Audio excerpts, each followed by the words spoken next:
Muy buenas tardes. En el marco del 43º aniversario de Fundación Mediterránea, brindamos la cordial bienvenida a las autoridades nacionales, provinciales y municipales de los tres poderes del Estado, presidentes de diferentes instituciones, de universidades públicas y privadas, socios, economistas del IERAL y empresarios de todo el país donde Fundación Mediterránea cuenta con filiales regionales como NOA, NEA, Litoral, Cuyo, Comahue, Buenos Aires y Córdoba. Señores de la prensa especializada conectados, señoras y señores, el tema que nos convoca hoy es inserción económica y política de países del Cono Sur en el escenario post-pandemia, a cargo de nuestro orador invitado, el doctor Luis Alberto Lacalle Herrera. Cedemos la palabra a la señora presidente de Fundación Mediterránea, María Pía Astori, quien brindará la bienvenida. Muchas gracias.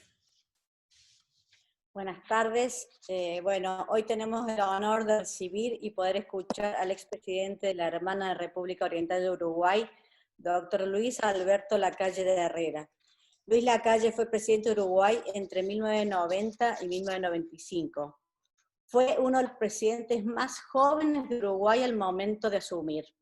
De cuna política comenzó su militancia a los 17 años en las filas herreristas del Partido Nacional, acompañando a su abuelo Luis Alberto de Herrera en las elecciones de 1958, que le dieron un histórico triunfo al Partido Nacional tras 93 años en la oposición.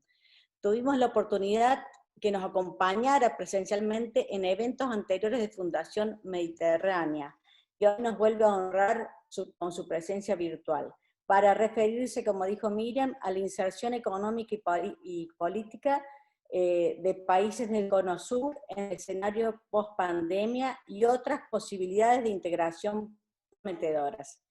Inserción política para que Argentina interactúe y afiance sus lazos con otras naciones de similares valores a los nuestros. Dicho esto, le agradezco su participación y le cedo la palabra, doctor. Muchas gracias, María Pía, por la hospitalidad, Miriam también. Gracias a la Fundación, para mí siempre es algo honroso y importante estar junto a ustedes. Es mejor cuando nos vemos personalmente, pero en este momento esto es un buen sustituto para que no perdamos los vínculos y el cariño que nos une y el respeto que nos une. Todos estamos hartos de oír hablar de la pandemia, supongo. Yo estoy harto, por lo menos. Las noticias de los diarios y de la televisión y de la radio, un 90% me están diciendo, por supuesto, información dura que es interesante, cuánta gente se enfermó, cuánta se está curando, y algunas medidas que se toman en todos los países del mundo.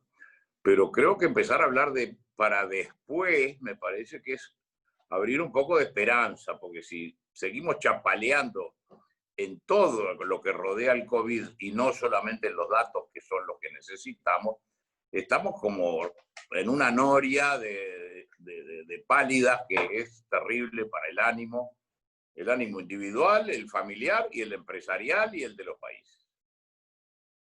Me alegro entonces de que estemos pensando, por lo menos pensando, en el día después.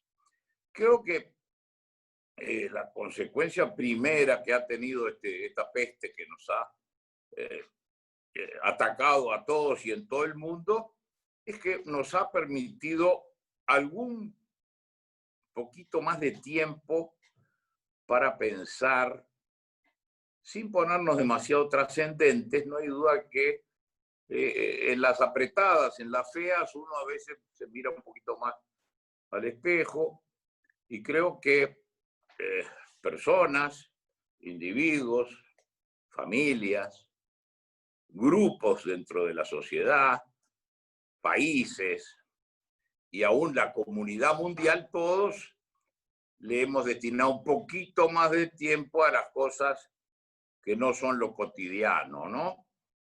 Yo estoy seguro que más de uno, en el tiempo que tuvo que estar más o menos encerrado, hizo un poquito de retiro espiritual, digamos, ¿no? Sin entrar a este tema de San Ignacio de Loyola, un poquito de pensamiento sobre la vida y etcétera, etcétera.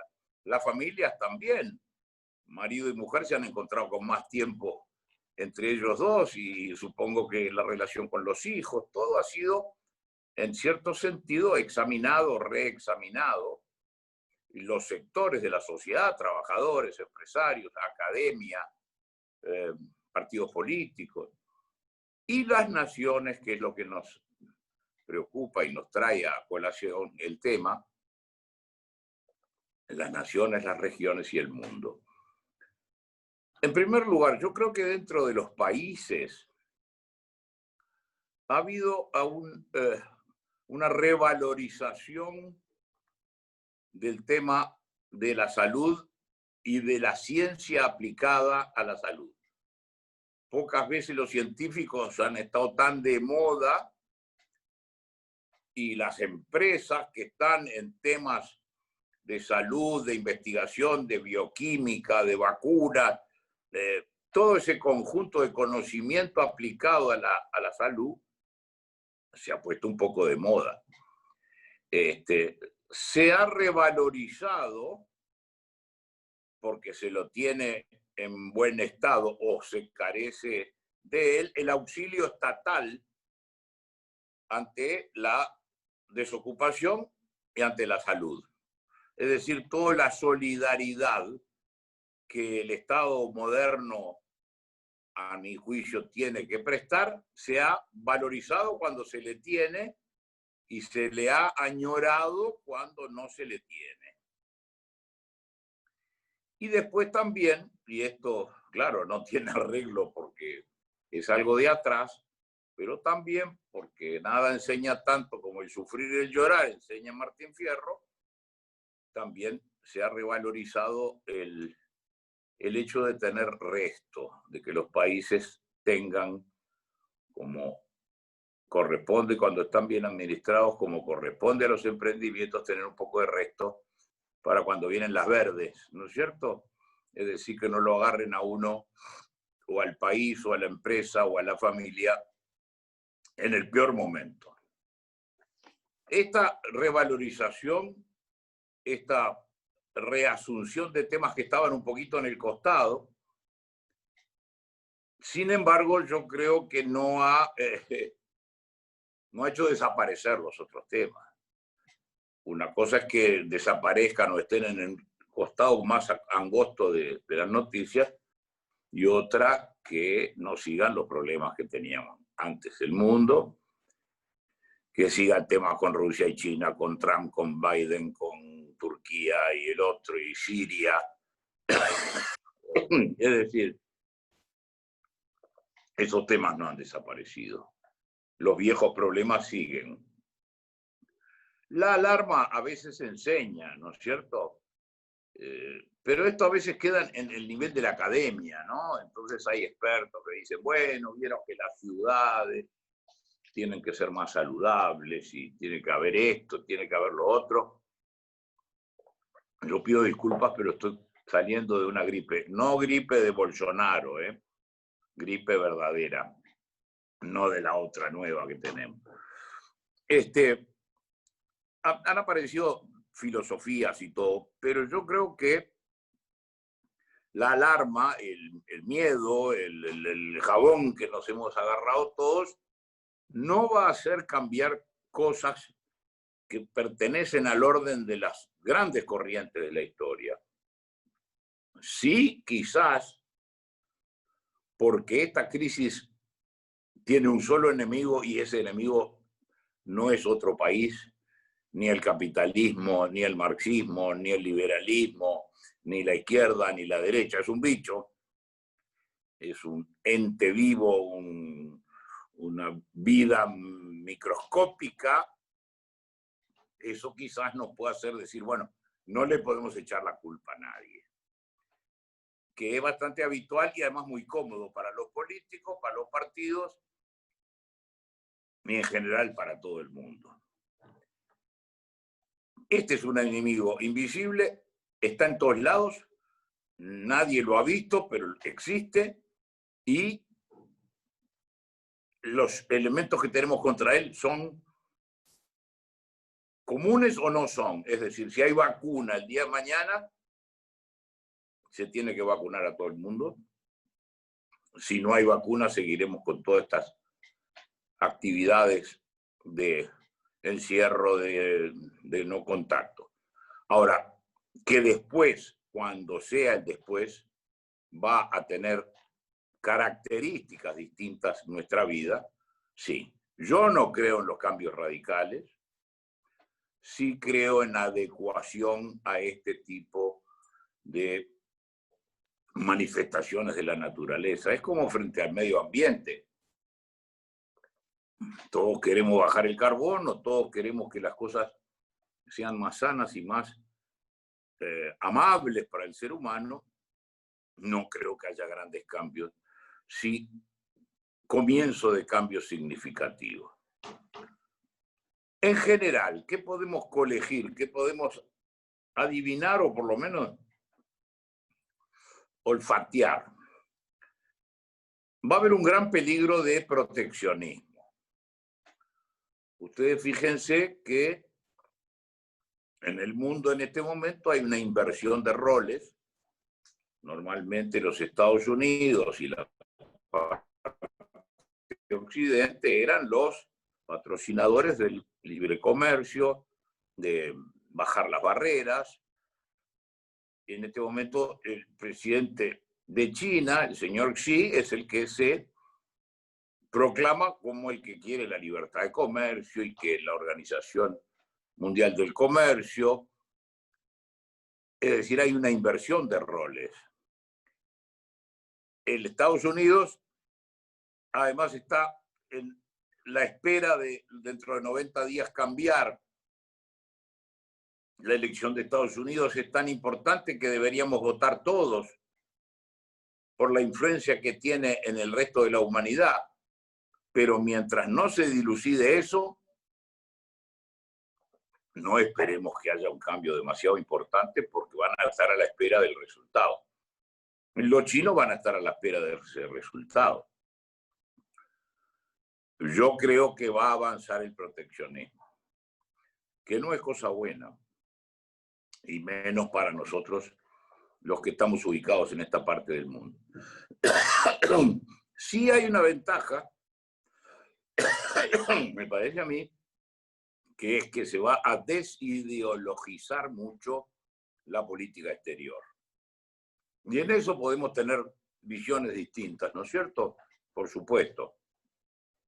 Pero a mí no me cabe duda de que frente a la crisis económica que va a ser hija de la crisis sanitaria, la peor salida es la del encierro, la peor es de la protección, la peor es cerrar los países creyendo en el desarrollo autónomo e interno, y en cambio, poniéndolo en su debida medida, el libre comercio, la libre circulación de bienes, la apertura razonable de las economías, puede ser que nos devuelva la vieja prosperidad, que en definitiva es la que va a permitir hacer o no obra social en los países. Nuestra región, entendiendo por tal,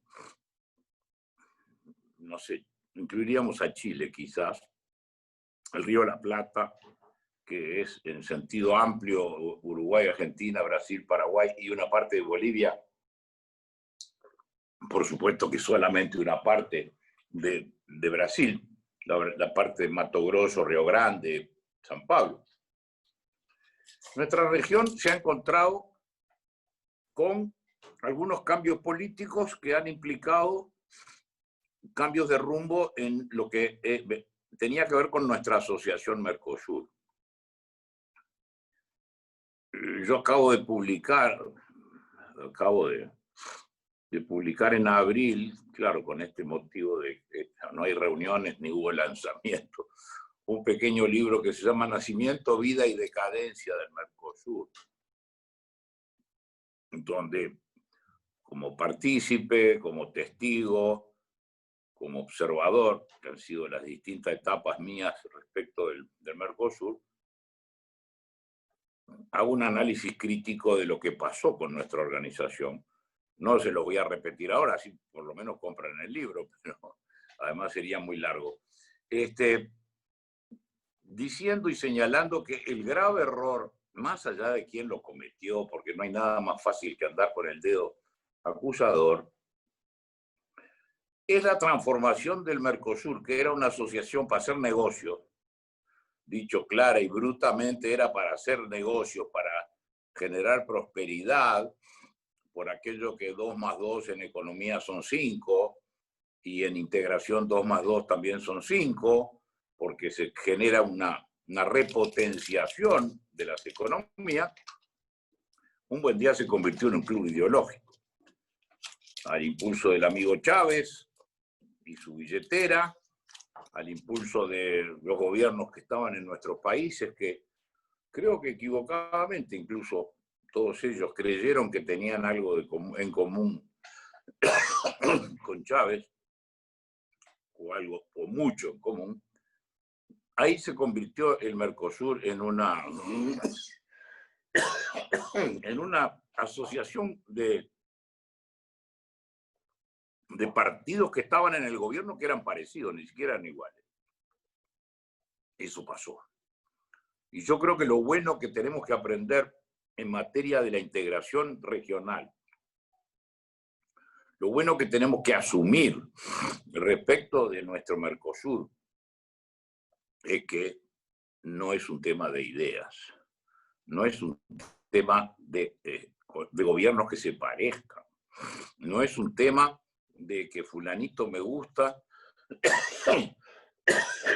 porque piensa igual o porque piensa parecido a mí. Es un tema de nos conviene a todos estar juntos o no. Y después cada uno adentro de su país opina como quiere. Hoy, singularmente y claramente, tenemos en materia de opiniones y de ideologías una diferencia. Diría que la gran diferencia, lamentablemente llevada a extremos, me parece, entre Brasil y Argentina, pertenece al ámbito de las maneras de ver el mundo y las ideas. Ahora, no creo que brasileños y argentinos crean en materia económica en otra cosa de que la cooperación. Todos sabemos que una economía depende de la otra.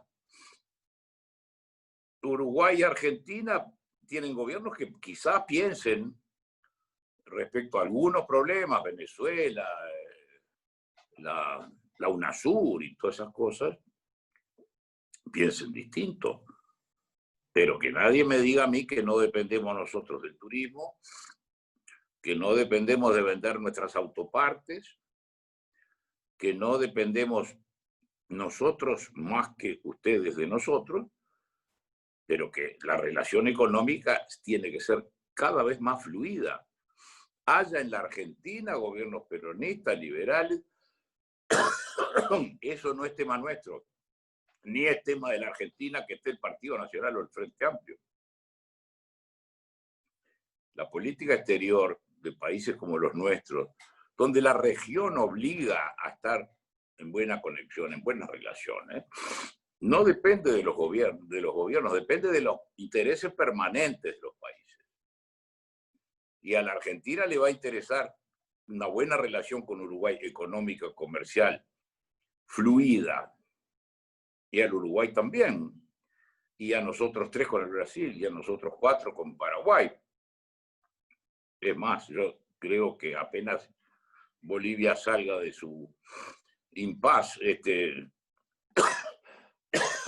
político, tenemos que incorporarla, porque Santa Cruz de la Sierra es una región platense. Entonces, podemos tener esas preferencias. Puede gustarnos más o menos algún gobierno con el que tenemos relación. Pero yo estoy muy de acuerdo con lo que ha dicho el presidente Lacalle Pou. ¿Qué vengo yo a meterme si me gusta más China o Estados Unidos? Hoy hay una bipolaridad internacional que para nosotros es fundamentalmente económica y comercial y queremos estar bien con los dos. Yo no me voy a meter en los líos de ellos. Yo no tengo por qué tomar parte. Yo quiero el mercado norteamericano y el mercado chino. Y no me voy a casar con ninguno de ellos. Voy a tratar de venderle lo más caro posible y con la mayor calidad. Es decir, si no entramos después de este, no es cataclismo, pero de esta alarma, llamémosle mundial, que por primera vez a muchos nos han puesto frente a la vida y la muerte, por un lado que no saben dónde nos puede atacar. No digo yo que estoy a un paso de ser octogenario, pero a mucha gente lo ha puesto frente a aquello de, y si me toca el bicho, después de este susto, después de esa alarma, me parece que tenemos que acostumbrarnos a pensar las cosas con calma, con pragmatismo, y creer que el mejor camino para la región, para el mundo entero, pero vamos a quedarnos en la región, y para los países que integramos, es el de la libertad para lograr la prosperidad. Yo creo, estimados amigos de la provincia federal artiguista de Córdoba, que la reflexión que ustedes invitan a realizar y la asistencia a esta reunión virtual de gente que está en los temas de los negocios y seguramente algunos que están comprometidos con actividades gubernativas, ayuda a que estas cosas se empiecen a pensar, se conviertan en la charla que vamos a tener esta tarde en el club, en la mañana en las aulas, en la Cámara de Diputados, en la municipalidad, en las empresas, en los directorios. Nosotros en esta región no debemos entrar en el corral de ramas de competencias ideológicas, de quién tiene más o menos razón, y sí tenemos que traerle a nuestros países prosperidad. La República Argentina se debate en el tema de la deuda. No me corresponde a mí decir que estuvo bien, que estuvo mal. Yo sí digo que solamente con una enorme reactivación económica se sale. Y digo que mi país, que recién tiene un gobierno nuevo y que también tiene una situación de déficit, solamente se cura de las heridas antiguas y de las nuevas que ha provocado la crisis con prosperidad. Y la prosperidad viene de la apertura comercial, de las ventajas comparativas y del Estado que no moleste mucho. Porque si bien hablábamos, y creo que es cierto, que se ha revalorizado el rol del Estado en cuanto a prestador de salud, en cuanto a promotor de la ciencia aplicada, en cuanto seguro de desempleo, como le llamamos nosotros en el Uruguay, para los que se quedaron sin trabajo. Si bien hemos valorizado todo eso, también tenemos que volver a criticar la presencia agobiante de ese mismo Estado cuando impide el desarrollo. Y cierro con la siguiente reflexión. Yo me acuerdo que cuando estábamos organizando el Mercosur, el país más chico de los 4 socios era y sigue siendo el Uruguay. Y entonces, un tema que poníamos nosotros delante de la gente, porque recorrimos todo nuestro país, anunciando que se venía un cambio importante, y decíamos a nuestros compatriotas, porque en cada departamento, en cada capital del interior, citábamos a los colegios, las escuelas técnicas, los gobernantes locales, el diputado, los senadores, los empresarios, los sindicatos, todo el mundo, todas las fuerzas que forman la ecuación social, y le decíamos, muy bien, ojo, miren que este cambio que es para afuera se va a reflejar hacia adentro. Si no nos ponemos más ágiles, no corremos la carrera. La transformación y la apertura al comercio de Brasil y Argentina nos tiene que hacer más ágiles. Vamos a aliviarnos de la gordura, del peso, del sobrepeso. El gobierno, en ese entonces era yo el titular, va a presentar las reformas estatales que hacen falta. Va a eliminar los trámites inútiles, va a tratar de achicar el peso del Estado. Ustedes tienen que encargarse de la eficiencia, de ser mejores con el conocimiento, de ser mejores con la aplicación de capital. Nosotros le vamos a dar energía más barata. Es decir, la creencia de que no es el otro que tiene que cambiar para salir de los temas. Soy yo como persona, soy yo como trabajador, como empresario, como político, como votante. Porque ¿de dónde salen los poderes que tienen los gobiernos que nos gustan o no nos gustan? Salen de nuestro voto. Entonces yo cerraría esta primera parte, mi querida Miriam y María Pía, diciendo que estas son mis ideas. Ustedes dirán, no hay ninguna genialidad. No, por suerte. Yo nunca me dediqué, no, quizá porque no tengo capacidad para ser genio, sino que me molestan los que saben todo y los que creen que tienen todas las soluciones. Yo lo único que tengo son 79 años, de los cuales 62 en la actividad política. Y las reflexiones que les comparto hoy son las que comparto en mi casa, con mis hijos, con mis compañeros de partido. Así que me decía Miriam que puedo dar unas preguntas, me encantaría. Bueno, a la orden. Va la pelota para ti, Miriam. Muchísimas gracias, doctor. Impecable, como siempre. Le damos la palabra, primera pregunta, al vicepresidente del IERAL de Fundación Mediterránea, licenciado Jorge Vasconcelos. ¿Qué tal? Buenas tardes. ¿Me escucha, presidente? Quiero remitirlo a 2002-2003, la crisis de la bancaria y de la deuda uruguaya. Si pudiera reflexionar y comentarnos sobre cómo se organizaron las fuerzas políticas, sociales, económicas para resolver ese problema. ¿Cuán importante fue eso para todos los años posteriores de la forma de organizarse económica, social y políticamente de Uruguay? ¿Y qué lecciones podríamos extraer de aquel extraordinario episodio en el cual el Fondo Monetario Internacional quería bajarle el pulgar a Uruguay y que fuera el default, y los empecinados uruguayos no lo evitaron?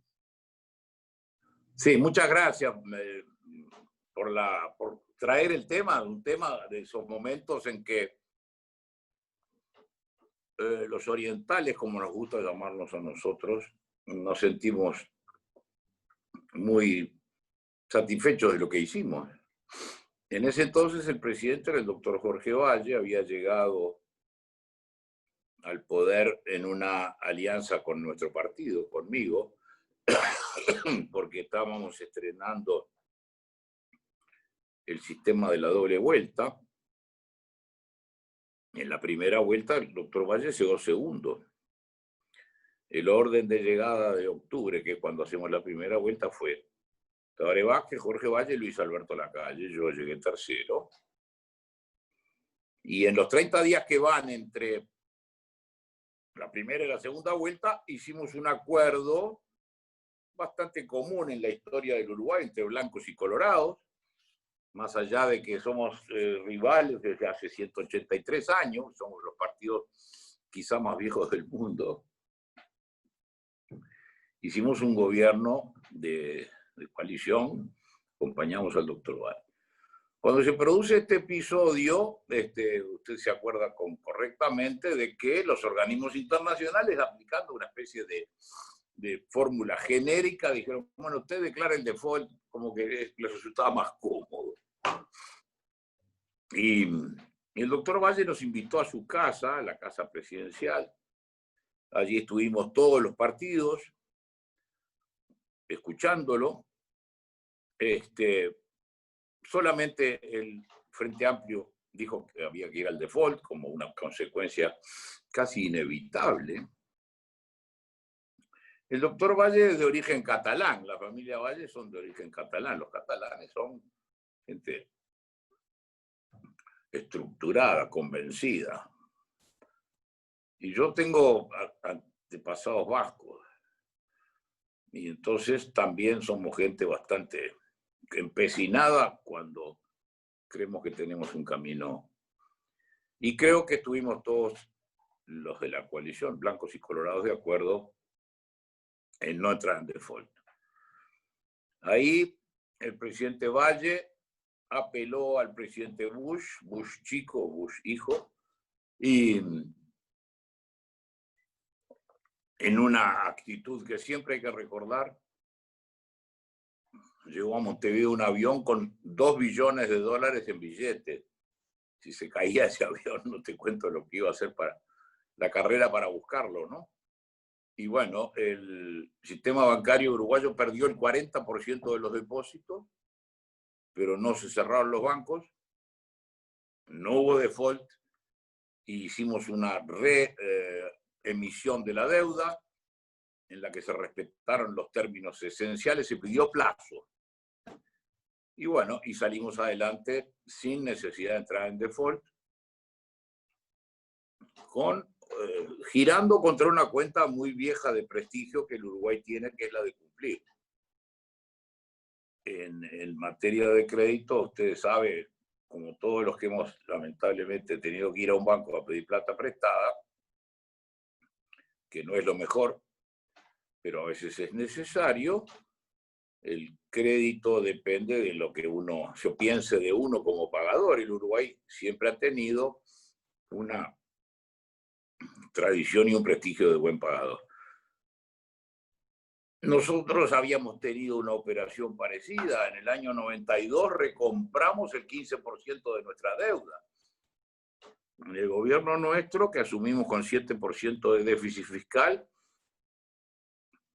tuvimos superávit 3 años después y recompramos el 15% de nuestra deuda. Es decir, ha habido siempre un manejo profesional, pero al mismo tiempo políticamente sereno y sabio. Así que ese es el recuerdo que yo tengo del 2002. Y por suerte primó la vaquía del presidente Valle con el apoyo de los demás partidos que creíamos en que el país no merecía el default y salimos adelante.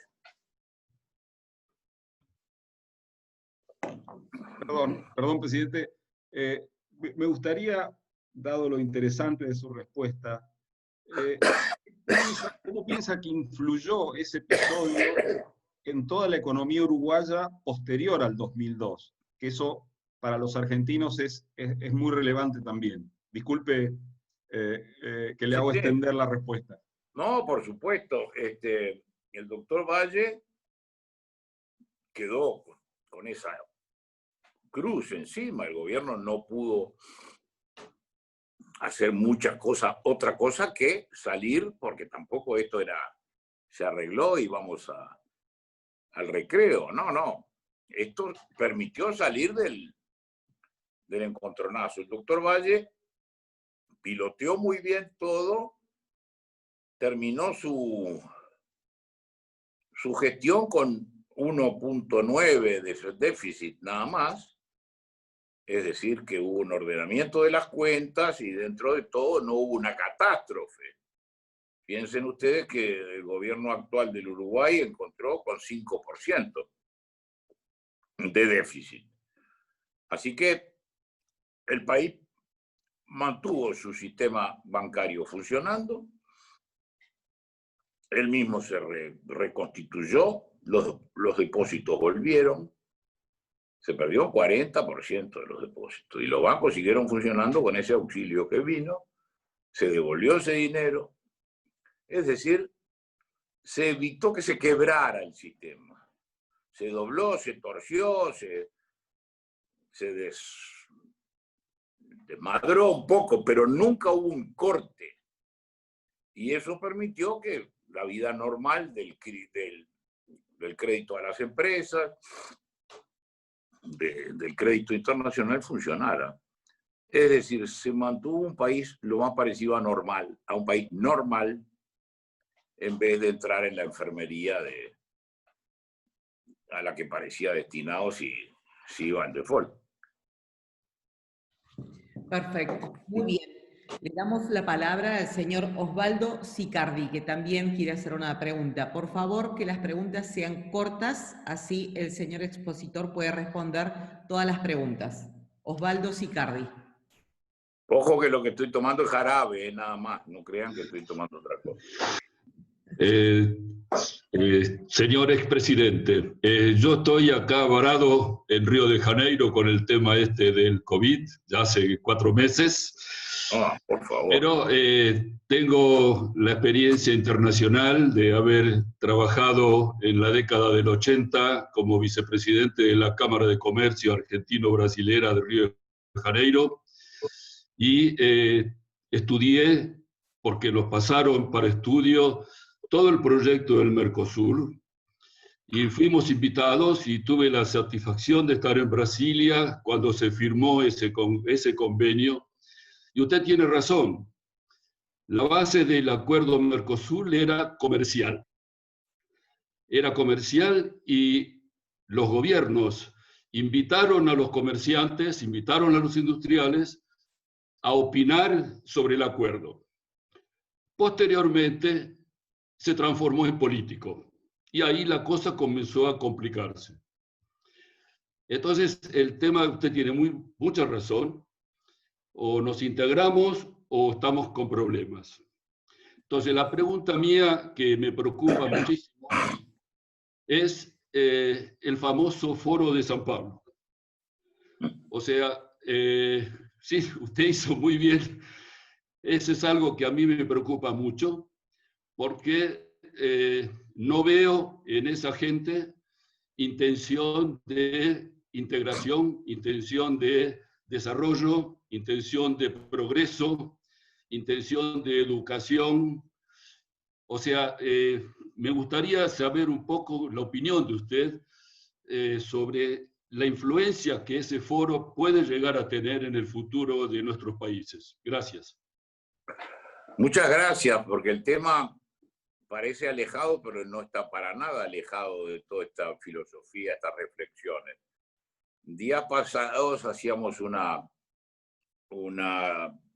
convocatoria como esta con otros compatriotas de ustedes y yo introducía el tema del Foro de San Pablo, que ahora se llama Acuerdo de Puebla, porque está en una mutación, pero las rayas al tigre se le ven de todas maneras, ¿no?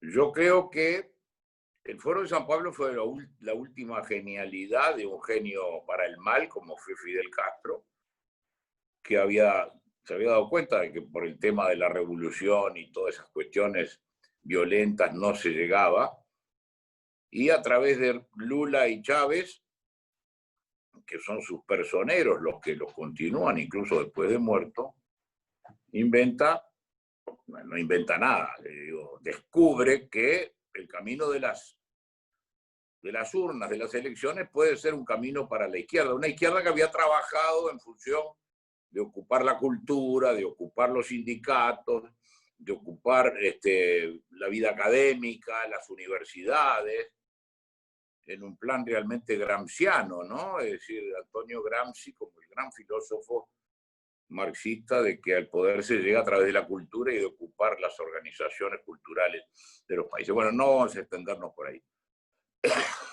El hecho es que Lula primero, Chávez, y después empiezan a caer como fichas de dominó una serie de gobiernos, legítimamente, por supuesto, a través del voto, en manos de gente que pensaba parecido, nunca voy a creer que pensaban igual, Tabaré Vázquez, Néstor Kirchner y Lugo, ¿no? Creo que tenían algún común denominador. Y entonces logran un gran éxito. Tenemos gobiernos en Brasil, Argentina, Paraguay, Bolivia, Chile no, Chile a veces sí, a veces no, pero tampoco era de la misma tijera. Y ponen de moda esta campaña permanente interna entre los países. Si entramos en las redes y preguntamos por el Foro de San Pablo, uno va a encontrar claves, para más explícitas, no esconden nada, que van a fomentar los temas y divisiones de género y políticas de género, si hay indígenas con los indígenas, si hay temas de carácter interno y territorial de los países, si van a estar a favor del medio ambiente, pero en una forma la más militante y absurda, que es no permitir que se haga nada en materia de obras, que se va a apelar a las divisiones o a las visiones religiosas más extremas dentro de la Iglesia Católica incluso. Es decir, es un plan muy bien pensado, que tiene además algo de franqueza, porque está escrito todo esto, no lo invento yo. Y ahora se ha convertido en el Acuerdo de Puebla, creo que se llama, sé que es Puebla el lugar, donde se han convocado todos los personajes de esta manera de pensar que han renovado hace poco su compromiso. En el Uruguay tenemos no solo al presidente Mujica, sino al candidato a presidente derrotado, al señor Martínez, como parte de esa conspiración, o de ese plan.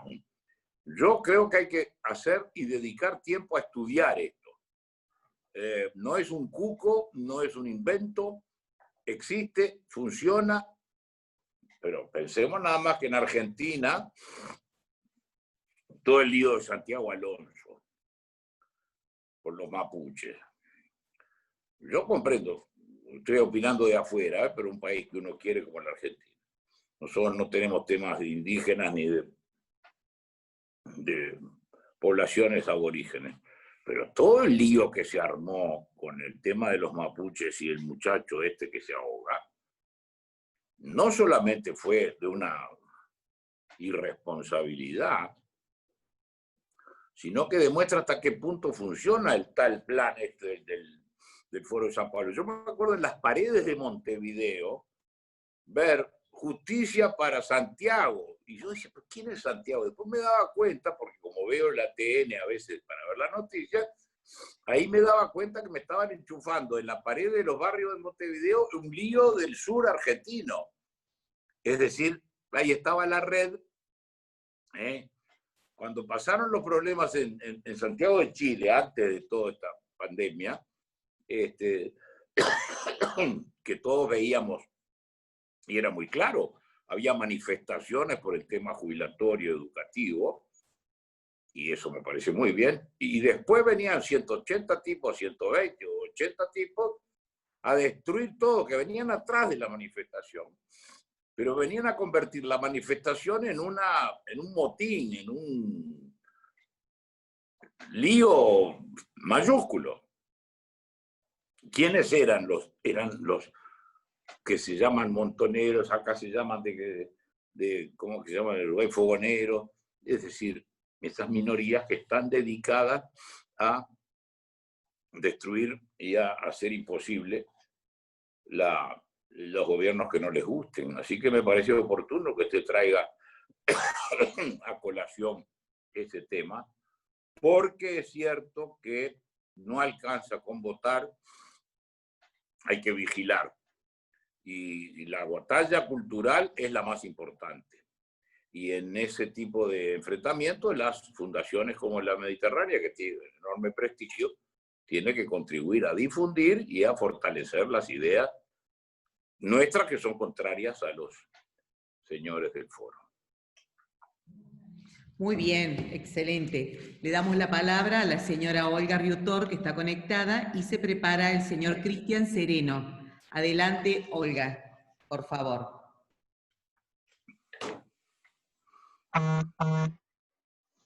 Gracias. Doctor, felicitaciones por su exposición.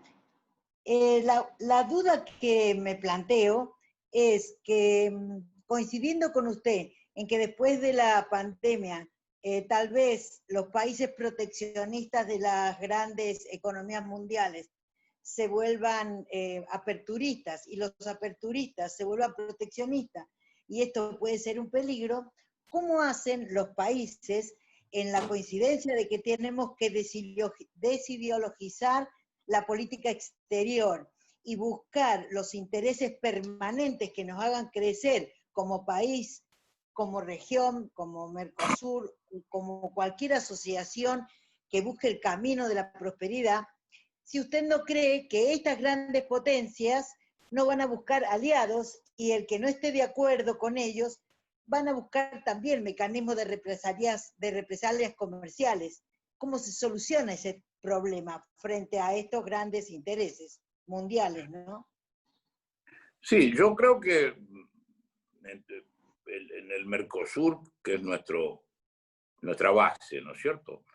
Primero tenemos que rebajar el Mercosur. Nos apuramos a tener un parlamento que fue totalmente fuera de lugar, un parlamento que no puede aprobar normas que sean obligatorias, un parlamento que no puede controlar a nadie porque no hay un poder ejecutivo, que simplemente fue para que mis colegas políticos tuviéramos otra oportunidad de participar en algún ámbito.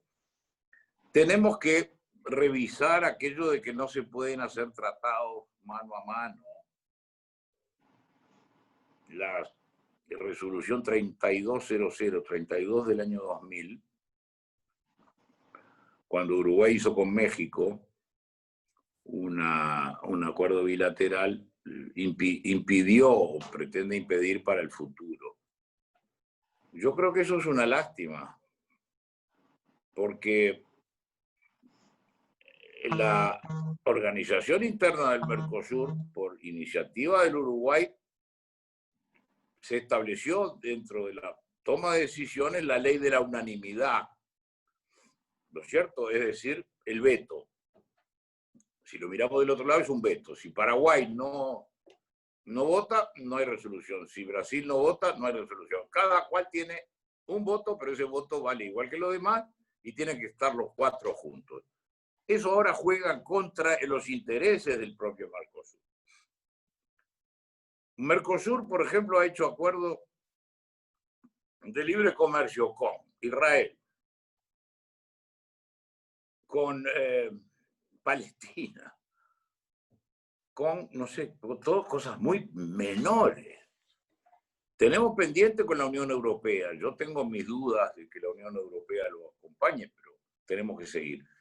Pero estamos quedándonos atrás porque a veces no están de acuerdo los cuatro. Entonces déjenme a mí hacer un acuerdo con China, o hacer un acuerdo con Canadá o con Corea. Con Corea y Canadá el Mercosur está iniciando las tratativas. Yo creo que tenemos que hacer como hizo Chile. Como curiosidad les cuento, porque ustedes son mucho más jóvenes que yo, que a Chile lo invitamos a ser parte del Mercosur en el año 90. Y me dijeron no, ni pensaban, estaban con un arancel externo de 9%. Estaban dedicados a hacer tratados de libre comercio con todo el mundo. Tienen tratado de libre comercio con más de 80 países. Y nosotros creo que nos hemos quedado con la versión del Mercosur, Unión Aduanera, que nunca lo fue porque tenemos una cantidad de excepciones. Yo creo que tenemos que ir a lo pragmático de la política exterior, que es el comercio.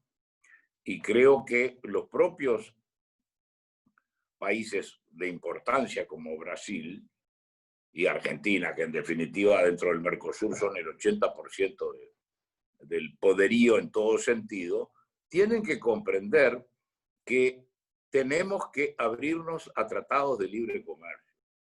Acá a la izquierda del Uruguay, fíjense qué barbaridad, en el año 2005 o 2006, Estados Unidos le propuso a Uruguay un tratado de libre comercio. Ustedes se imaginarán que era por lo importante que iba a tener la importancia del mercado uruguayo para Estados Unidos, ¿no?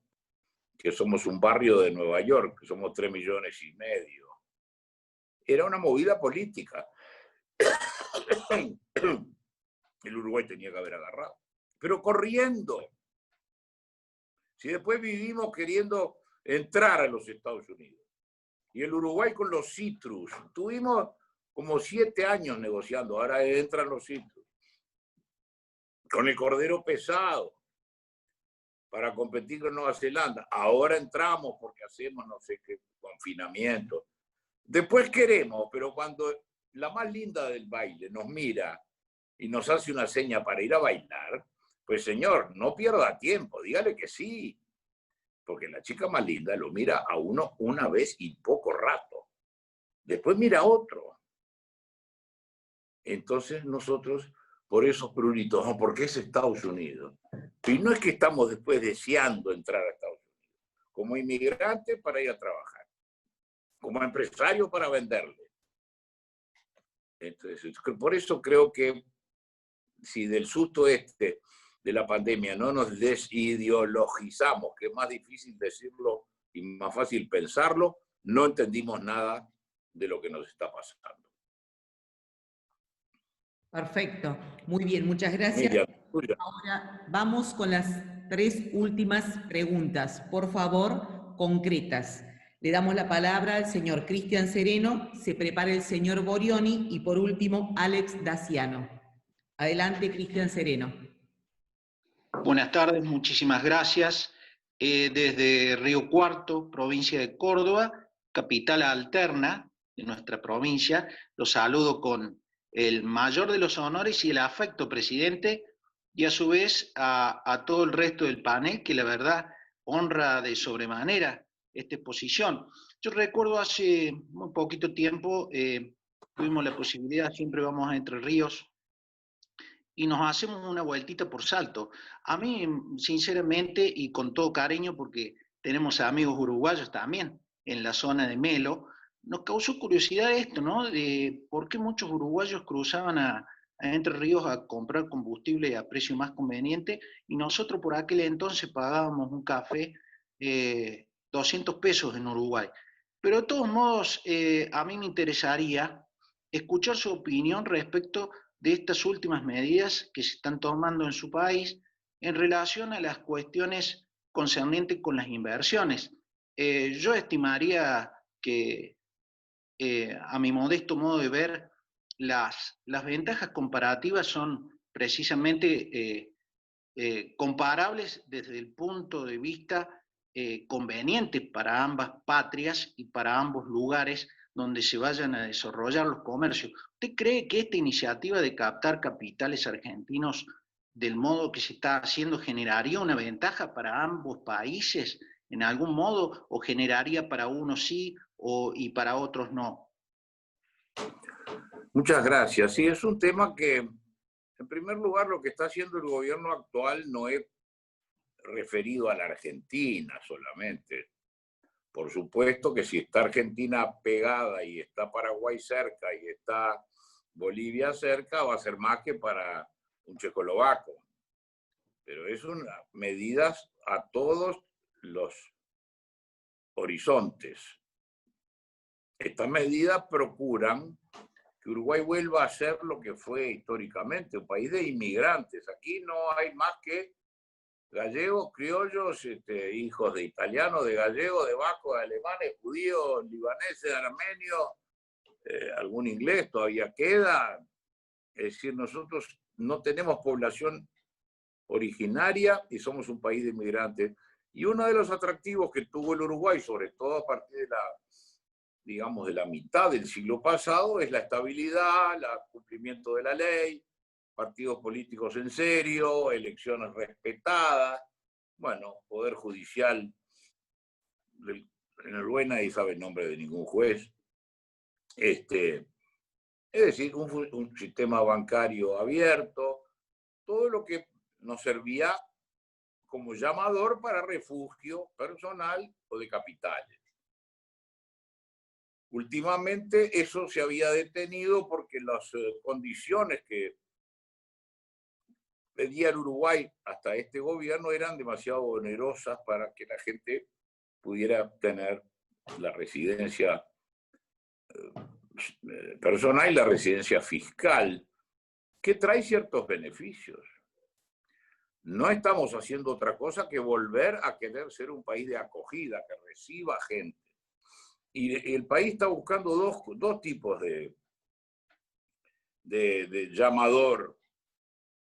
Como somos un país muy envejecido, porque somos un país de poca natalidad, siempre lo fuimos, lamentablemente, y además se nos han ido en estos últimos años muchísima gente joven para el resto del mundo, para la Argentina, por ejemplo, pero también hasta el otro lado del mundo, ¿no es cierto? Queremos que venga, y por eso estamos encantados de los venezolanos que vienen, de los cubanos que vienen disparando, pobres, pero nos viene muy bien porque rejuvenecen el porcentaje de la población y además trabajan con unas ganas como todos los inmigrantes. Pero también queremos que vengan los inversores. Y esto no es nuevo. Fíjense que cuando las primeras retenciones, como le llaman ustedes, a lo que nosotros llamamos detracciones, que en el Uruguay no se pueden poner sino por ley a los productos del agro, ahí vino una ola de gente, de agricultores que levantaron el nivel de nuestra agricultura, porque si algo saben ustedes, es manejar maquinaria, preparar tierra y cosechar. No solamente los seres humanos, las maquinarias de primer nivel que hemos comprado, que ahí nomás cerca de su casa se fabrican, porque por suerte he estado en Córdoba. ¿Cómo se llama la parte de los salchichones de la colonia? ¿Cómo es? Se llama Carigó o algo por el estilo. Bueno, hasta eso conozco, que estamos en todas esas partes de Córdoba. Bueno, tuvimos ahí un empuje de gente que al país le vino notable. Me acuerdo un señor Grobocatopel que trabajaba 100.000 hectáreas en el Uruguay. Es una barbaridad. Bueno, simplemente queremos ser un país atractivo. Ahora, nos ponemos lo más agradable posible. Nada más que eso, ni nada menos que eso. Queremos que vengan ustedes con su inteligencia, con su espíritu de trabajo, con su emprendedurismo, con su plata, ¿por qué no? Y vengan a vivir en un país muy lindo, muy afable, y están a 30 minutos de Buenos Aires y a 1 hora y media de Córdoba. Muy bien. Últimas dos preguntas, doctor, de parte del señor Borioni. Adelante, y se prepara Alex Daciano. Sí, ¿me escucha? ¿Me puede escuchar? Perfecto. Sí, sí, perfecto. Disculpe, encantado, doctor. Bueno, yo le quería hacer una consulta referente al acuerdo que se está firmando en Europa con los 28 países, donde hay un endeudamiento bastante importante por parte de los países europeos para reforzar la economía de España, especialmente de Italia. ¿Cómo ve este endeudamiento hasta el 2050 y no sería un cambio de paradigma y cómo van a gastar el dinero en los países de ahora en adelante? Sí, si entiendo bien su pregunta, ¿qué opino yo del auxilio que va a dar la Comunidad Europea a los países para salir de la coyuntura? ¿Es a eso que refiere usted, los 750.000 millones de dólares? Exactamente. Sí, yo creo que en todos lados, y de acuerdo a lo que le dé el lazo, como decimos los paisanos, todos los países han hecho lo que han podido. Fíjense que el gobierno del Uruguay, que llegó el 1 de marzo, hace 5 meses, había hecho toda la campaña en que se iba a dedicar a reducir el déficit que es de 5% del producto, y se comprometía, y está cumpliendo, y seguramente va a cumplir, que no lo iba a hacer aumentando impuestos. El gobierno asume el 1 de marzo, el 13 de marzo le cae el peludo de regalo este de la pandemia, y el gobierno del Uruguay hizo lo que no podía hacer de acuerdo a sus lineamientos, pero tuvo que hacer, que es gastar más, y se han aumentado 2 puntos más del déficit. Porque, como dijo el presidente de la calle Pou, al que me une parentesco, pero que no tengo empacho en decir que ha estado acertado, dijo: acá no vamos a dejar morir la economía, ni vamos a dejar que nadie, hasta donde los dé el resto, que se ha quedado sin trabajo, quede sin salario. Estamos hablando de cifras uruguayas, para ustedes son chauchas y palitos, pero 200.000 personas que el seguro de paro en el Uruguay, en un país donde la población activa debe ser de 1,5 millones, una cosa por el estilo, era una barbaridad. Bueno, eso se hizo y se pagó. En Europa, que tiene la posibilidad de colocar esos papeles, que por primera vez van a ser papeles respaldados por la comunidad, y con gran bronca de los países del norte, ¿no? De los que son cuidadosos, que dicen que nosotros los italianos, que nosotros los gallegos somos medio pícaros, y que Grecia, bueno, que eso, algo de eso hay, ¿no es cierto? Bueno, pero el hecho es que van a emitir esa barbaridad de dinero que se va a componer de 2 capítulos. Donación, ayuda y préstamo. Dinamarca, Holanda quieren que sean más préstamos que donación, y los italianos y los españoles y los griegos supongo que querrán que sea más donación. Yo creo que todos los países lo han hecho. Estados Unidos lo ha hecho en un grado superlativo, pero bueno, cada uno, de acuerdo, como decimos en nuestro país, de acuerdo el sapo es la pedrada. Cada uno puede, pero lo han hecho todos los países. ¿Había otro camino? Yo creo que no. Y ahí es donde tenemos que repensar las ortodoxias. No, que yo soy liberal y entonces, no, mi amigo, usted cuando la cosa apriete y tiene que ser un poco menos liberal, va a ser un poco menos liberal. Va a ser un poco más keynesiano. Y cuando las cosas se trata de ahorrar, va a ser menos keynesiano y va a tratar de que el Estado esté un poco más flaco para que no le cueste caro. Yo creo que la gran lección es eso, el pragmatismo en cuanto a las herramientas. Destornillador para destornillar, martillo para martillar. No soy ni destornillorista ni martillista. Yo uso lo que conviene a cada oportunidad. Excelente. Muy bien estoy yo, voy a durar hasta el fin de esto con suerte. Impecable. Le damos la palabra al señor Alex Daciano. Última pregunta. Por favor, Alex, adelante. Sí, bueno, dado que soy la última pregunta, voy a pedir la autorización para unificar con otra adelante que hace el licenciado también, en una sola. Antes que nada, mil gracias, señor presidente y expresidente. Es un lujo tenerlo porque además explica las cosas con una sencillez y humildad digna de un estadista.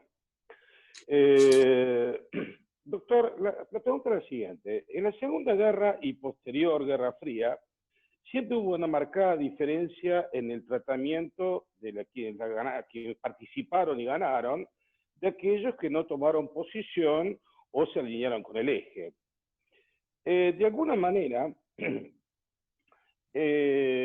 hoy nuestros países no parecen ser una prioridad de la agenda bipolar que nos permite, esa la tercera posición que usted promulga, de ponernos cómodos buscando las mejores condiciones comerciales.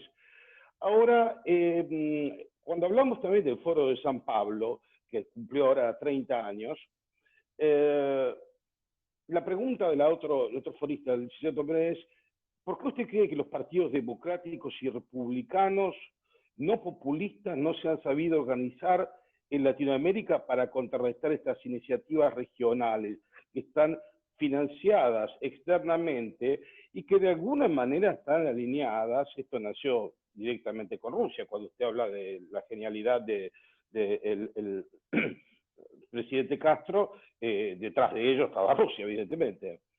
Y esa es una pregunta que la asocio con esta.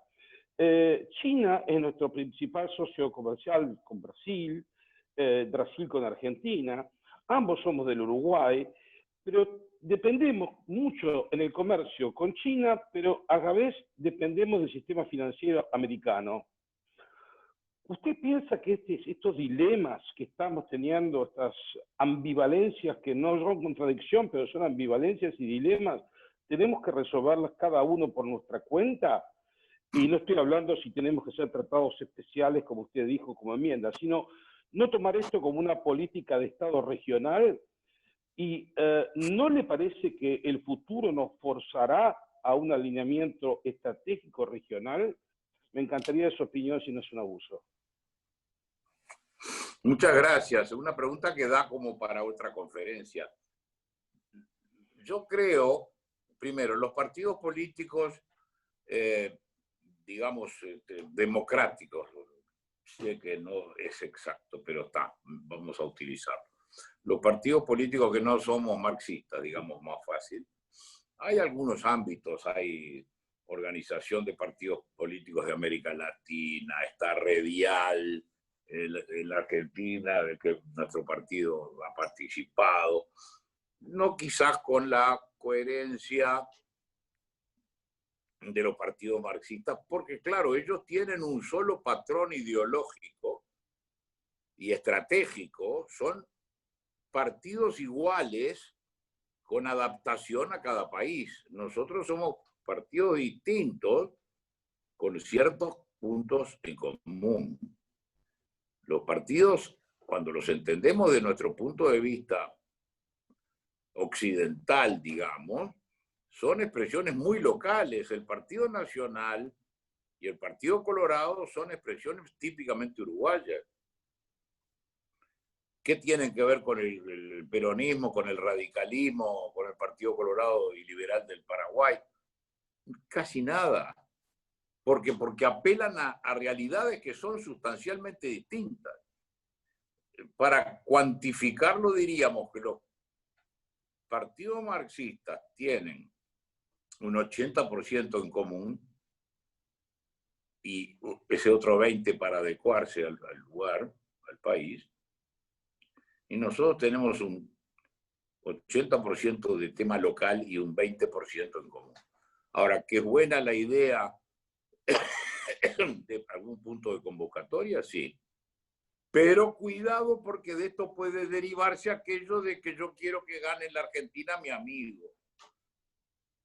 O que los argentinos digan yo quiero que el Uruguay gane mi amigo, que es el del mismo palo que yo. Y eso, ¿sabe qué? Acá en esta parte del mundo fue el gran problema del Uruguay desde que nació. Los líos políticos argentinos y brasileños trasladados adentro del Uruguay porque eran más amigos de los blancos o de los colorados, nos trajeron a nosotros las más grandes desgracias de nuestra historia. Dicho esto, paso al otro tema. Yo creo que en la medida en que desideologicemos, que hay que decirlo despacio porque es complicado, las relaciones más importantes internacionales, que son las comerciales, yo perfectamente puedo ser cliente de bancos norteamericanos, o ingleses, o españoles, que en nuestra parte del mundo son tan fuertes, y venderle a China y a Vietnam. Siempre es mejor diversificar. Ahora, también yo le digo, si algún país me permitiera entrar como China, yo encantado. Ahora que China es el que más abre sus puertas, todo me dirá porque lo necesita. Claro, no es San Francisco de Asís, la China. Pero en este momento es es el más grande mercado, todo el mundo hocica frente al mercado grande y nosotros estamos encantados de venderle. Es más, yo creo que el Uruguay, si se soltara este impedimento interno de Mercosur, aunque sea el Uruguay la punta de la izquierda de Pekín, porque somos 3.500.000 si pudiera hacer un tratado de libre comercio con China, yo lo haría corriendo. ¿Por qué? Y bueno, Australia y Nueva Zelanda, que están ahí al lado, entre otras cosas, porque están en la puerta de China, tienen tratado de libre comercio, y yo para vender la carne tengo que pagar $200 millones de aranceles. ¿Qué le parece? Entonces, el libre juego nos conviene primero a los países chicos como Uruguay. Creo que también a los países medianos como Brasil y Argentina, medianos en el concierto internacional. Acá no hay más perro que el chocolate. El comercio es el lenguaje entre los países. Comprar y vender desde los fenicios para acá ha sido lo que ha hecho andar al mundo. Es lo más fácil. El dinero no tiene color ni olor, ni la mercadería tiene opinión partidaria. Tú me compras, yo te vendo, precio, calidad. No nos compliquemos con amigo, enemigo, más de izquierda y más de derecha. Eso que cada uno haga después en su política exterior lo que quiera. Y cierro con un ejemplo. Fíjense que Chile, cuando estaba por firmar un tratado de libre comercio con Estados Unidos, fue la guerra de Irak. Y Chile en las Naciones Unidas votó contra Estados Unidos. Y sin embargo hizo el Tratado de Libre Comercio. Bueno, ese es un ejemplo que tenemos que seguir. Muchas gracias. Muchísimas gracias. Ahora sí, cedemos la palabra a la señora Presidente María Pía Astori. Bueno, muchísimas gracias, doctor Luis Lacalle, por estar con nosotros. Esperamos que después de la pandemia pueda visitarnos por acá, por Argentina, de forma presencial, y lo esperamos con los brazos abiertos, y un fuerte abrazo y gracias por participar. Gracias, María Pía. Te esperamos en Punta del Este tampoco, ¿eh? No nos haga la rabona. Esperamos poder abrir la frontera, que si no nos vamos a quedar nosotros en Pampa y La Vía si no vienen ustedes. Bueno. Igual podés no decir que te llamas Astori, tranquila, porque ya tu pariente, el Yacacha, ya va a estar retirado. Así que no te vamos a criticar por el pariente, nuestro ex ministro de Economía. Bueno, bromas aparte. Gracias, Miriam, gracias, María Pía, gracias a ustedes. Siempre un gusto estar en Córdoba, aunque mal no sea, por la vía electrónica. Un beso para las muchachas y un abrazo para los muchachos. Muchísimas gracias, un honor haber contado con su presencia virtual y recordamos, próxima reunión virtual vía Zoom este miércoles 29 de julio, orador invitado, doctor Orlando Ferreres, quien hablará sobre Argentina, de dónde venimos y a dónde vamos. También adelantamos reunión para el jueves 6 de agosto, disertarán Magíster Marcelo Capello, presidente del IERAL, y doctor Guido Sanleris, expresidente de Banco Central de la República Argentina, sobre la economía argentina de la pandemia a las elecciones. Muchísimas gracias. Un fuerte aplauso virtual al disertante de hoy.